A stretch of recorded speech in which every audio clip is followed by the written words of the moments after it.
Namo Phat. Thanks so much for joining me for a daily practice check-in. Listen, listen, listen. This wonderful sound calls us back to our true home.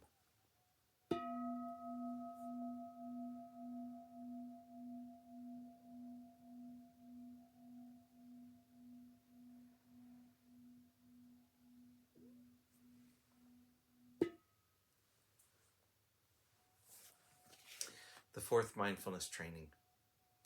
Aware of the suffering caused by unmindful speech and the inability to listen to others, I vow to cultivate loving speech and deep listening in order to bring joy and happiness to others and to relieve others of their suffering. Knowing that words can create happiness or suffering, I'm determined to speak truthfully with words that inspire self-confidence, joy, and hope. I will not spread news I do not know to be certain, and will not criticize or condemn things of which I am not sure. I will refrain from uttering words that can cause division or discord, or that can cause the family or the community to break.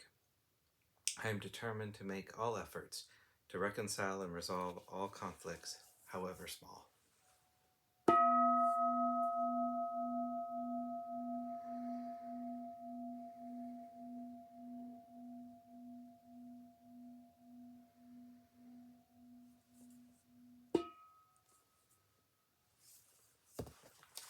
For our Dharma lesson, we've been reading Abundant, Exalted, Immeasurable by Ajahn Pasanno, and we're continuing in Chapter 6, The 5 Hindrances. In the cultivation of more refined states of mind, as we relinquish the hindrances, the mind has a sense of brightness and stability.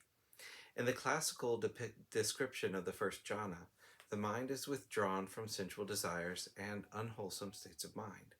Through the strength of that withdrawal, that delighting in seclusion from the agitation of sensual desire and from unwholesome states of aversion, ill will, doubt, restlessness, sloth, and torpor, the mind is able to settle. We need to work at it to a certain extent.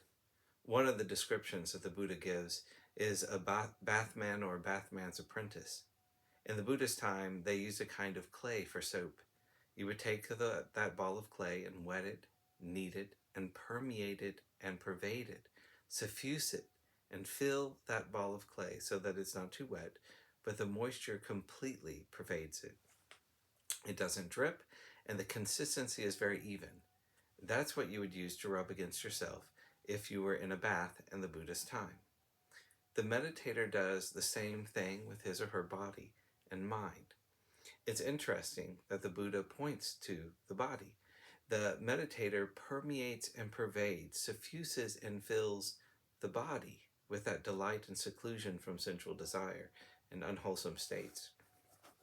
Attend to that feeling of seclusion so that the mind is able to be present with the breath as it comes in and goes out of the body, as the body is sitting and relaxing. Fully permeating and pervading, suffusing and filling the breath, body, and mind with this quality of loving kindness, drawing back from and relinquishing the 5 hindrances. This is a present moment practice. As you breathe in, there's a sense of permeating and pervading, suffusing and filling. As you breathe out, allow loving kindness, the thoughts and feelings of well-wishing, kindness, and warmth to fill the body and mind.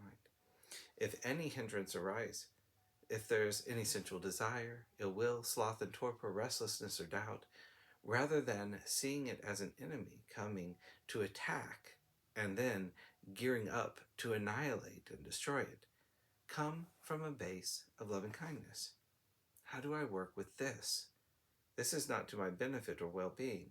What's a skillful way of relinquishing this? What's a skillful way of letting go? From that place, you can be as innovative as you want.